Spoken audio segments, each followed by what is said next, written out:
Hello दोस्तों, कैसे हो आप सभी। आई होप आप सभी बहुत अच्छे होंगे। तो आज हम पढ़ेंगे विलोम शब्द और पर्यायवाची। ये ज़्यादा नहीं है, बस थोड़े से ही हैं और मैंने ऐसे लिखे हैं जो एग्ज़ाम ओरिएंटेड हैं। ये थोड़े से ही मिलेंगे आपको, लेकिन वो लिखे हैं जो मुझे याद करने में भी खुद प्रॉब्लम आती है, जिनको मुझे बार बार याद करना पड़ता है, बार बार पढ़ना पड़ता है। तो चलिए शुरू करते हैं। पहले हम पढ़ते हैं विलोम शब्द। अर्जन का विलोम क्या होता है? व्ययन। अर्जन मतलब कुछ चीज़ जमा करना, कुछ चीज़ प्राप्त करना, और व्यय करना मतलब खर्च करना। तो अर्जन का विलोम व्ययन। प्रछन्न, प्रछन्न मतलब ढका हुआ, प्रछन्न का विलोम हो जाएगा प्रतिपन्न अर्थात खुला हुआ। पाश्चात्य का पौर्वात्य। पाश्चात्य होती है आधुनिक चीज़ें और पौर्वात्य पूर्व की चीज़ें। और अनंत, अनंत का विलोम है शांत। तरुण, तरुण का विलोम है वृद्ध। संपन्न का विलोम विपन्न। निस्सार का विलोम संसार। गंभीर का मुखर। सामूहिक का विलोम एकांगी। विपुल का विलोम स्वअल्प, स्वल्प।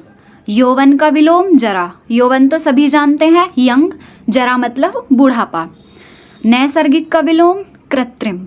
कृत्रिम होता है खुद के हाथों से बनाई हुई चीज़ें। नैसर्गिक अर्थात जो प्राकृतिक है। ये भी काफ़ी बार आया हुआ क्वेश्चन है एग्जाम में। नैसर्गिक का विलोम होता है कृत्रिम। आत्मा का परमात्मा। निषिद्ध का विहित।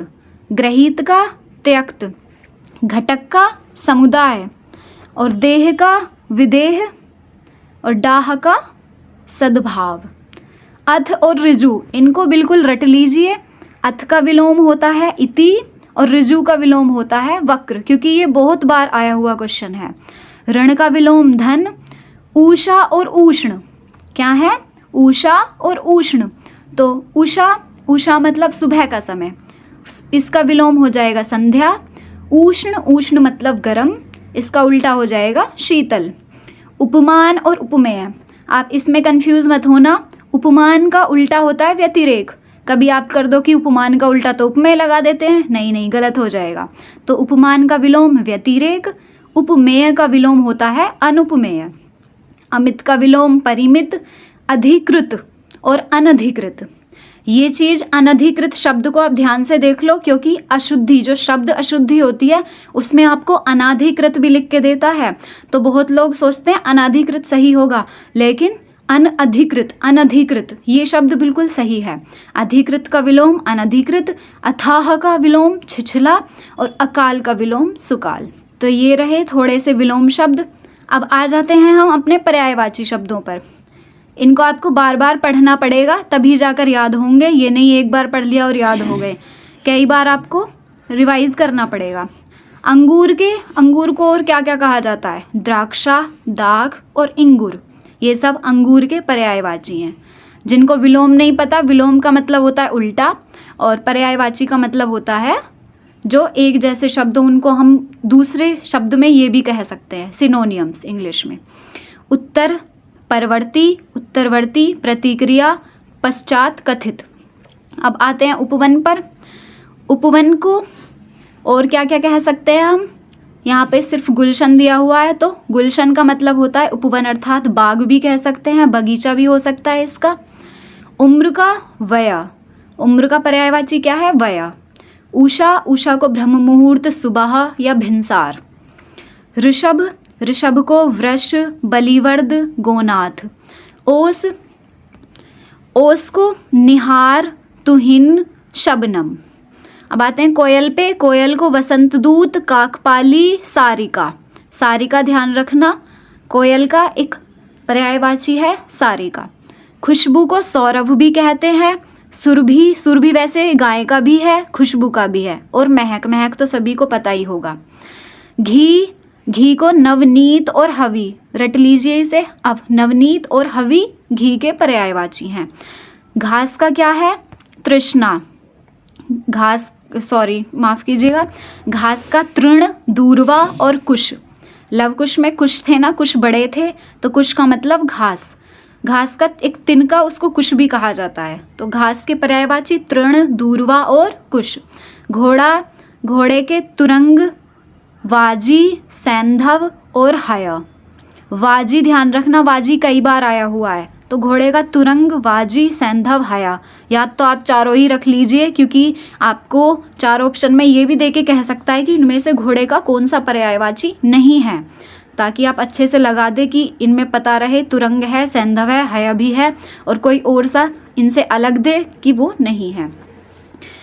जमीन, जमीन का कौन सा पर्यायवाची हो सकते हैं? अचला, मही और रत्नगर्भा। बाकी सब तो आपको पता ही रहते हैं, धरती और जमीन, भू, धरा, ये सब तो नॉर्मल से हैं, लेकिन जो मुझे याद नहीं होते मैंने वो लिखे हैं, जैसे अचला, मही, रत्नगर्भा। धन्यवाद को इनायत भी कहा जाता है। क्या कहते हैं? इनायत, अर्थात धन्यवाद। धन, विभूति, वित्त और श्री, श्री लक्ष्मी जी को भी कहते हैं। धागा, धागा का तंतु और तागा। नौकर का अनुचर, भृत्य, सेवक। और पंख, पंख का पर्यायवाची है कलंगी, पर, घूंगर। पक्षी का है खग, अंडज और पखेरु। पत्ता, पत्ता को पन्ना और वरक भी कहते हैं। रात्रि का यामा, यामा किसकी रचना है? किसी को याद हो तो कमेंट में बताओ। रैन, विभावरी।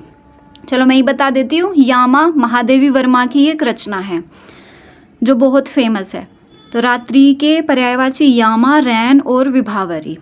शिष्य का पर्यायवाची शारगिर्द। शेर, शेर का पर्यायवाची ये सारे के सारे याद कर लीजिए आप, जैसे व्याघ्र, केहरी, पंचानन, शार्दुल, केसरी, मृगराज। ये सारे ही याद होने चाहिए शेर के पर्यायवाची। इनमें से किसी में भी कोई सा भी आ सकता है, सारे इंपॉर्टेंट हैं। तो शेर के व्याघ्र, केहरी, पंचानन, शार्दुल और केसरी, मृगराज। स्वर्ण, स्वर्ण को हम क्या कह सकते हैं? सोना भी बोल सकते हैं। तो सोना मैंने लिखा नहीं क्योंकि ये सबको पता होता है। तो स्वर्ण का हेम, हाटक, कनक, हिरण्य और कंचन। हिरण्य इम्पोर्टेंट। सुधाकर, सुधाकर का हिमांशु, चंद्रमा और शशांक। जबकि शशक किसे कहते हैं? शशक होता है खरगोश। ब्रह्म के स्वयंभू, चतुरानन, हिरण्यगर्भ, प्रजापति और अज। ये थे हमारे कुछ पर्यायवाची और कुछ विलोम शब्द। आज के लिए इतना ही।